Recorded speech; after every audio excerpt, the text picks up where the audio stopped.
Hi, this is Jake from Tier 3 Tactical. Today we're talking about the Ultimate Endurance Guide for Zone 2 workouts. In this video we're going to review some of the relevant research about Zone 2 workouts, answer the most common questions that I'm asked about them, and review why you should be doing Zone 2 workouts even if you maybe are just a strength athlete, bodybuilder, what have you. Almost everybody can benefit from a Zone 2 workout, especially those folks like Hyrox athletes, CrossFitters, and other hybrid athletes. Let's get right into it. Followers of Tier 3 Tactical will know that I've written quite a lot of fitness programs over the years. Many of them focus on functional fitness programs, pure bodybuilding programs, or strength programs.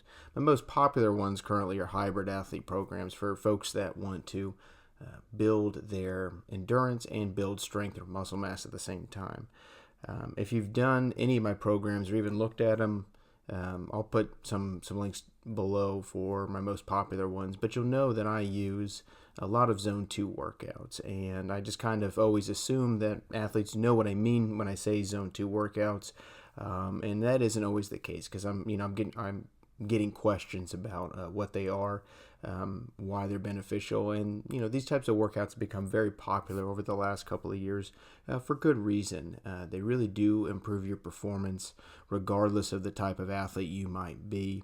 So just to give you a quick overview of what a Zone 2 workout is, it's going to be a moderate power output workout. It can be done with nearly any full body exercise. Most commonly that's running, rucking, rowing, assault bike, anything like that that's full body. Cycling, of course. It's going to be done for longer durations, normally 45 minutes or more, and research shows about 3 days per week is the sweet spot. It's going to use fat for fuel. I always recommend athletes use the nasal breathing test or the talk test to verify they're within that Zone 2 training area if they don't have something like a Garmin watch or a fitness tracker to really help them out. And it's ideal for building endurance. Let's do a zone based training overview. Before we can even talk about what Zone 2 is or isn't, we need to understand what is zone-based training. So for many years, endurance athletes have been using zone-based training, and this is simply a way to kind of differentiate various difficulties in training. Most commonly, you're going to see the 5-zone system, which is what we're talking about today. Some groups of people will use a 7-zone system, and then researchers, for whatever reason, typically talk about a 3-zone system. But for today, we're going to be talking about the 5-zone system. So within that 5-zone system, Zone 2 is an aerobic training zone. And this is also what, like if you have a Garmin device, which is what I prefer their software and devices, that they also will track a 5-zone power output zone. So that's kind of what I stick to, and it's what most folks are referring to when they mean Zone 2. So that's what we're going to talk about today. And really the zones are talking about, it's kind of a roundabout way of talking about how much blood lactate is present in any one of these zones. And if you're not familiar, blood lactate is also called lactic acid. It is chemically an acid, but for whatever reason, people still believe that that's causing that burning in your muscles when you're working out. It's not the case.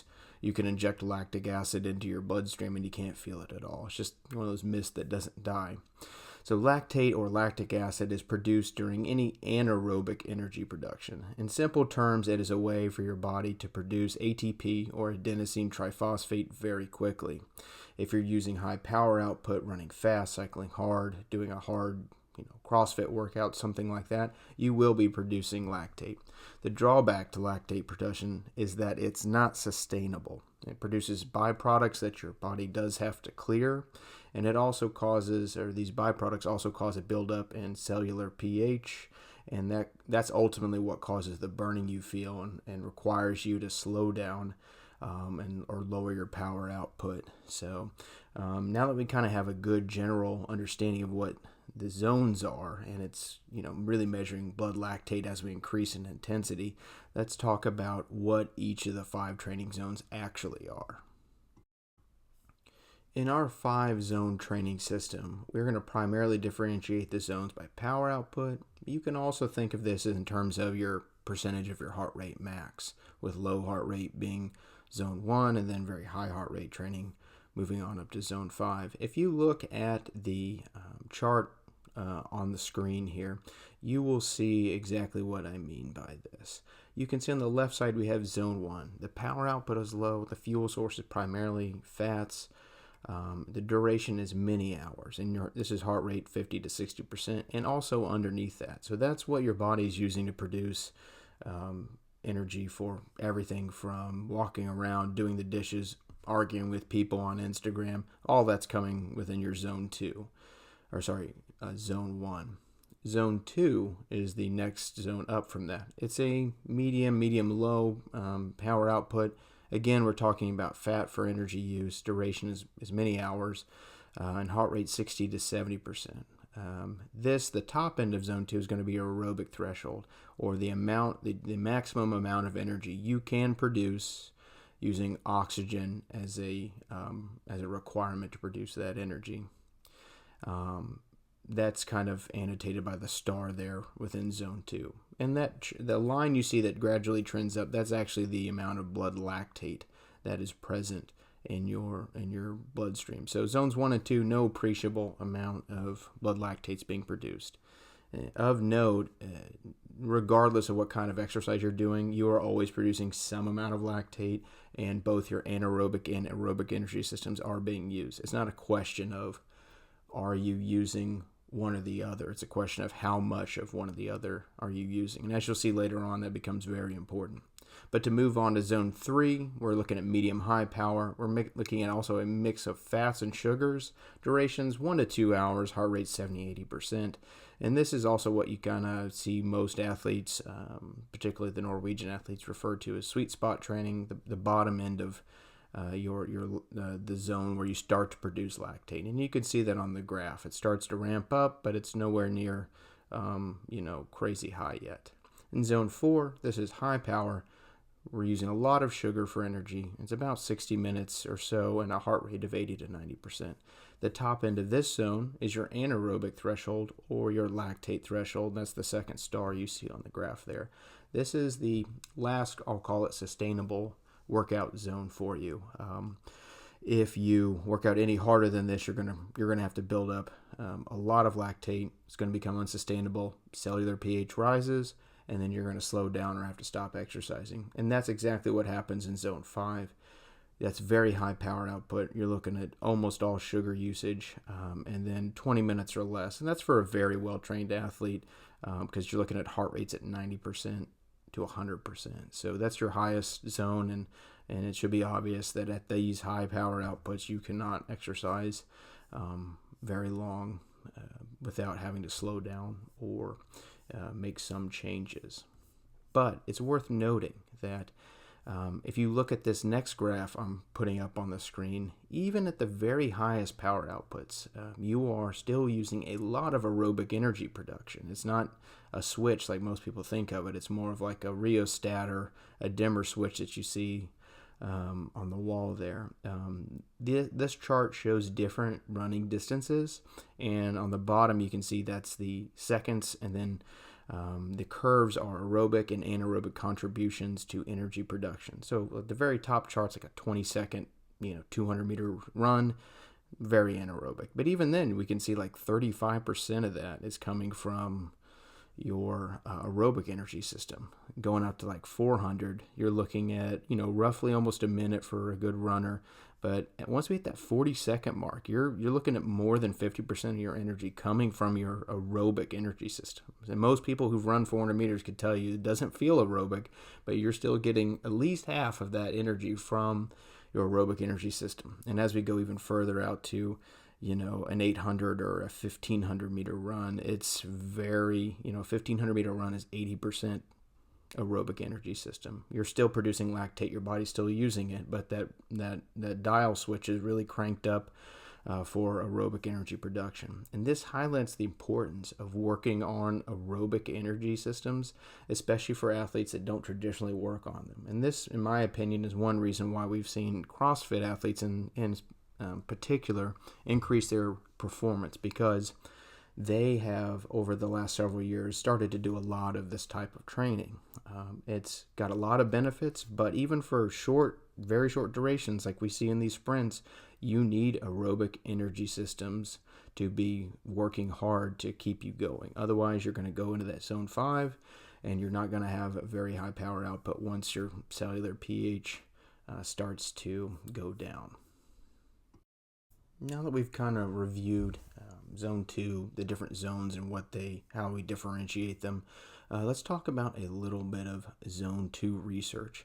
Most people actually may be surprised to hear that ATP is actually made in your mitochondria, and zone 2, of course, is a method of working out that really works your mitochondria. That's the focus of zone 2 training. But research has kind of shown that the harder you work out, so HIIT training or CrossFit WOD or something like this, very hard workouts are actually the most efficient way to help your body's mitochondria produce ATP in an efficient and quick manner. The drawback to this, of course, is you're time limited on these exercises. You can't do a WOD for 3 hours. That would be crazy. You can't sprint 400s for, 3 or 4 hours. Maybe if you could, but you certainly could not recover from that on a regular basis. So the drawback to these workouts is that, yes, they work a little bit more efficiently than like a zone 2 workout, but you are limited in the amount of time you can do this because you're going to be sore, you're going to have glycogen depletion, and just repair to your body. That's why zone 2 really works well. It is a low power output activity, and research has shown that even in as little as 6 exercise sessions, they have noticed an increase in like mitochondrial efficiency. So that's great news. Like that would probably be something like 2 weeks of training you would notice, or there is a noticeable, I should say, benefit to doing this kind of training. The other good thing about this type of training, while it is generally longer per session, you don't need to do it every day of the week. Researchers had in a meta-analysis I linked to in the article, which is going to be linked below, they had one research study that they mentioned had a couple different groups, some that trained 1, 2, 3, all the way up to 6 days per week with zone 2, and they used some pretty sophisticated techniques to examine how efficiently mitochondria are working and the changes to what they were doing, volume and density specifically. And they found that 3 days per week produced the exact same amount of benefit for mitochondria as 4, 5, or 6. So we don't need to do this every day of the week. There's probably some other benefits to working out more than that a week, I would imagine, but it just like anything, it drastically, once you hit the right amount of volume, adding another 30% or 50% more volume isn't going to get you where you want to go faster. It probably just makes it harder to recover from. So 3 days a week is actually pretty good. That'd be a lot of aerobic training for my athletes in either my hybrid programs or things like that. I normally like 2, but 3 would be great if you're really needing to work on that aerobic energy system. So that is super important for us. And then the next question we need to ask is which training protocols actually work the best? In most endurance training protocols for successful athletes, whether it's a runner or cyclist, a Tour de France person, what have you, a cross-country skier, anything like this, they kind of fall into 2 broad categories. You have a pyramidal approach, or you have a polarized approach. So pyramidal is kind of how it sounds. You have a large training base at low intensities, a little bit more middle intensity range, that'd be zone 3 and 4, and then you have less top intensity, zone 5. So for a pyramidal approach, you're looking at like 70% zone 2, 20% zone 3, 4, and then 10% zone 5. Polarized, you're going to be kind of, it's like a barbell. You're 80% zone 2, 20% zone 5, and we're really staying out of zones 3 and 4. Researchers find that in general for elite athletes, that pyramidal approach is a little bit better, but for most of us, we're not elite athletes. Even very good athletes are not elite athletes. So I find that the practical takeaway here is 70 to 80% of your training, if you want to be a very well conditioned endurance athlete, should be zone 2, at least for some portions of the year. Doesn't mean you have to do it all year round, especially for athletes that don't rely on this primarily, but even like a bodybuilder, when they're doing their like slow incline walking or on a treadmill or stair step or something like that during a cutting phase, they're basically doing zone 2. So there's nothing wrong with doing this, and there's a lot of benefits to it. So we're going to kind of cover some of the do's and don'ts for setting that up and what an example zone 2 might look like next. Now that we've kind of covered a lot about zone 2, a bit of research and what exactly zone 2 is, we're going to kind of give you an example of a zone 2 training week. Notice this is an example. This isn't like something you would see in a program I would write. This is just to illustrate the relative amounts of training you need. So to make the math easy, we'll do a 10-hour training week where you have 10 hours to devote to endurance training. And for most athletes, that would mean you're doing 7 hours of zone 2, low intensity, easy effort training. This is very easy training compared to what most of you think endurance work should actually be. So you're doing 7 hours of that. You're looking at about 2 hours within zone 3 or 4 in this scenario, and that leaves you with 1 hour in your zone 5 with hard training intervals. And you can see that in the example training chart or training week that I've thrown up above. Those are, yep, you read that right. That's 120 minutes of a zone 2 jog. And then the next days are like 60-meter, lactate threshold runs with a rest, and then finish up with a 20-minute zone 5 run. So like this is kind of crazy, and it's not a good program. Like this is not something I would write for somebody. It's way too much volume for the vast majority of people, and I mean like 98% of people should not do this. Like this might be okay if you're looking at Olympic trials, but even then there's not enough detail there to really work out. This is just a highlight, like how much of each zone that would actually look like if you did 10 hours a week. I find realistically, for an athlete who really wants to work on their endurance, who has like a job and family and stuff like that, and doesn't just want to work out all day every day, 5 hours a week would be quite a lot of training, and that would leave you with something like a 60-minute zone 2 work and a 30-minute lactate run and maybe 10 minutes of zone 5, which is very reasonable. Those are some kind of workouts that you might see in some of my programs. So that is one thing that you should keep in mind, that's just an example. It's not exactly something you should be doing. If you really want an actual program, I'll talk about some of those in a little bit. But some real, in terms of zone 2 training tips, the most important thing that I would recommend is you need to figure out how to make sure you are in zone 2 and not 3, 4, or 5.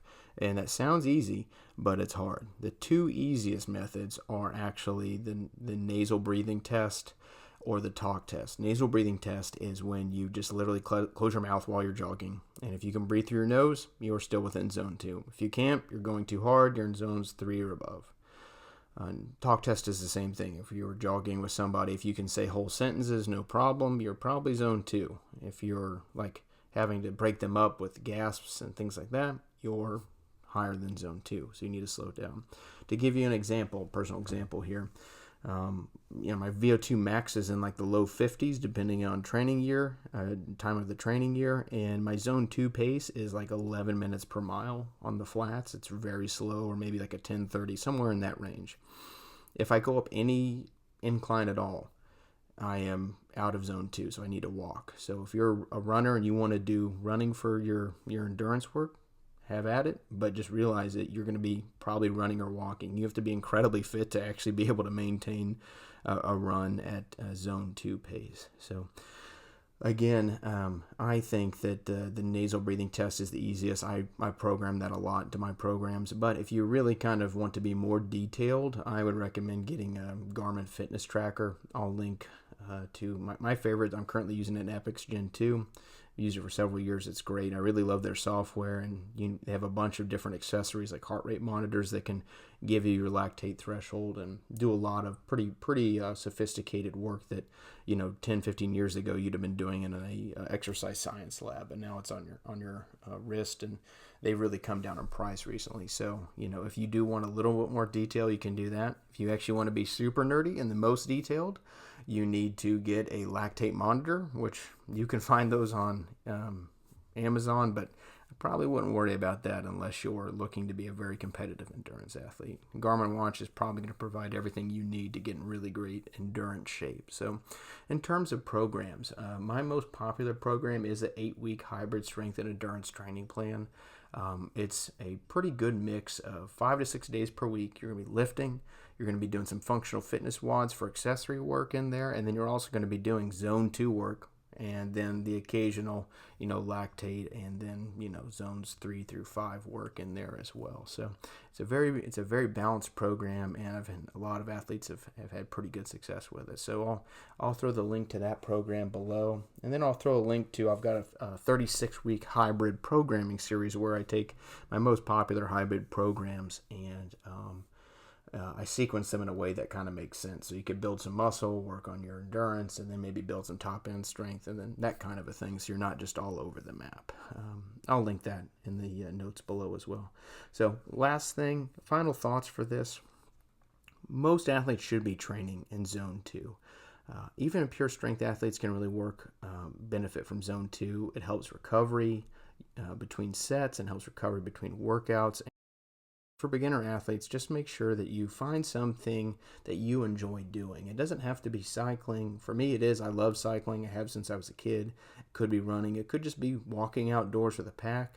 Just make sure you're within that zone 2. And you can use other things like Audible, or I personally prefer Zwift, and that helps keep me engaged. If you don't know, Zwift is a kind of a fitness game you can play online. You hook either a trainer onto it via Bluetooth, or you can actually hook an assault bike up to it, which is what I do.